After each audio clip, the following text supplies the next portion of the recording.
Bonjour et bienvenue. Aujourd'hui, on s'attaque à un livre qui a vraiment fait couler beaucoup d'encre, The Coddling of the American Mind de Greg Lukianoff et Jonathan Haidt. C'est une analyse d'un phénomène assez récent et, disons-le, plutôt troublant qui a émergé sur les campus universitaires. Alors voilà, le livre démarre sur une question qui ressemble à une véritable énigme. Après 2013, quelque chose a changé. D'un coup, les taux d'anxiété et de dépression chez les jeunes ont grimpé en flèche. Et en même temps, les campus, qui étaient des lieux de débat, sont devenus le théâtre de conflits de plus en plus intenses. Mais que s'est-il passé à ce moment-là au juste? Eh bien, les auteurs ont une hypothèse assez audacieuse. Pour eux, ce n'est pas du tout une coïncidence. Ce changement radical serait en fait le résultat de ce qu'ils appellent trois grandes contre-vérités. Trois idées qui ont commencé à s'immiscer un peu partout dans l'éducation et la façon d'élever les enfants. Et ce sont ces trois idées qui sont vraiment au cœur de leur diagnostic. Elles sont tellement fondamentales qu'on va prendre le temps de les décortiquer une par une. Pour bien nous faire comprendre le problème, les auteurs utilisent une petite image, une métaphore assez parlante. Ils inventent un oracle, un certain Misoponos. Sauf que lui, au lieu de donner de sages conseils, il distille des conseils absolument terribles. Voilà sa première perle de sagesse. C'est tout le contraire de ce qu'on a l'habitude d'entendre, n'est-ce pas? L'idée ici, c'est que l'adversité, la difficulté, c'est forcément mauvais. Et donc, il faudrait l'éviter à tout prix. Deuxième conseil, nos émotions seraient des guides infaillibles. En gros, si on se sent offensé, c'est qu'il y a eu offense. Si on a l'impression d'être en danger, c'est qu'on l'est vraiment. Les sentiments deviendraient des faits, sans aucun filtre. Et enfin, la troisième idée, une vision du monde complètement binaire. D'un côté, il y a les gentils, de l'autre, les méchants. Pas de place pour la nuance, pour le gris, pour le doute, c'est tout noir ou tout blanc. Donc si on résume, on a ces trois contre-vérités qui sont vraiment le pilier de l'argumentation du livre. Non seulement elles vont à l'encontre de la sagesse populaire depuis des siècles, mais elles contredisent aussi ce que la psychologie moderne nous apprend. Et pour les auteurs, elles sont carrément nocives pour ceux qui y croient. Commençons par la première. Cette idée selon laquelle les jeunes seraient fragiles et qu'il faudrait absolument les protéger de tout ce qui pourrait être inconfortable. Pour bien comprendre, il faut parler d'un concept génial de Nassim Taleb, l'antifragilité. C'est simple. Prenez une tasse en porcelaine, elle est fragile, elle casse sous la pression. Un gobelet en plastique, lui, est résilient. Il plie mais ne rompt pas.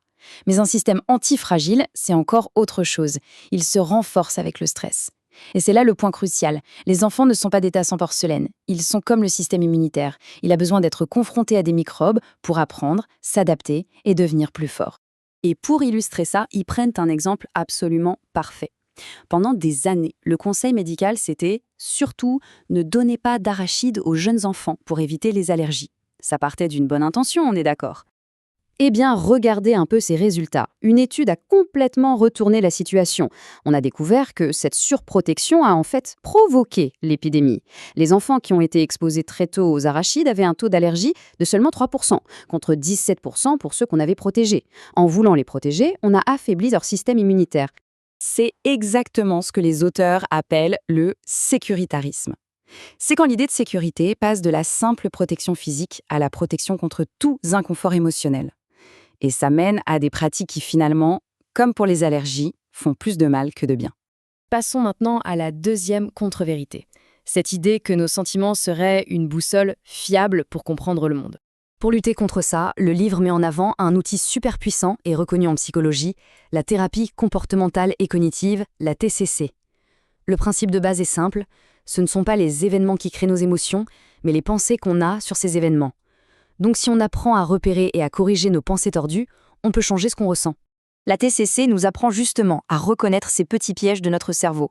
Par exemple, la catastrophisation, quand un petit échec se transforme dans notre tête en désastre absolu. Ou la lecture de pensée, quand on est persuadé sans aucune preuve que les autres nous jugent négativement. Ce sont des filtres qui déforment complètement la réalité. Et le livre fait un lien intéressant avec la façon dont on parle parfois des micro-agressions. En se focalisant uniquement sur l'impact ressenti, sur la blessure et en mettant de côté l'intention de la personne en face, on risque d'encourager ces mêmes distorsions. On s'entraîne en quelque sorte à toujours choisir l'interprétation la plus négative possible. Et tout ça nous amène logiquement à la dernière contre-vérité, cette vision de la vie comme une grande bataille entre le camp du bien et le camp du mal. Ici, les auteurs font une distinction très importante entre deux manières de voir l'identité. D'un côté, on a ce qu'ils appellent la politique de l'humanité commune, celle de Martin Luther King par exemple, qui cherche à rassembler en soulignant ce qui nous unit tous. Le but, c'est de réparer, de réunir. De l'autre côté, il y a la politique de l'ennemi commun. Là, pour souder un groupe, on désigne un ennemi à abattre. Ça fonctionne sur la division et le conflit. Bon, alors qu'est-ce qu'on retient de tout ça? Comment est-ce qu'on peut concrètement appliquer ces leçons? Finalement, tout le livre pourrait se résumer dans cette phrase, qui est juste parfaite. Au lieu d'essayer de paver la route, d'enlever tous les cailloux, tous les obstacles de la vie de nos enfants, la vraie sagesse, c'est de leur donner les outils pour qu'ils puissent naviguer sur cette route qui sera de toute façon pleine d'imprévus. L'idée, c'est de cultiver cette fameuse antifragilité. Et le livre nous laisse sur cette question qui est absolument essentielle. En voulant à tout prix protéger une génération, est-ce qu'on ne la rend pas, sans le vouloir, moins capable d'affronter le monde tel qu'il est? C'est une réflexion fondamentale sur la meilleure façon de préparer les jeunes aux défis qui les attendent.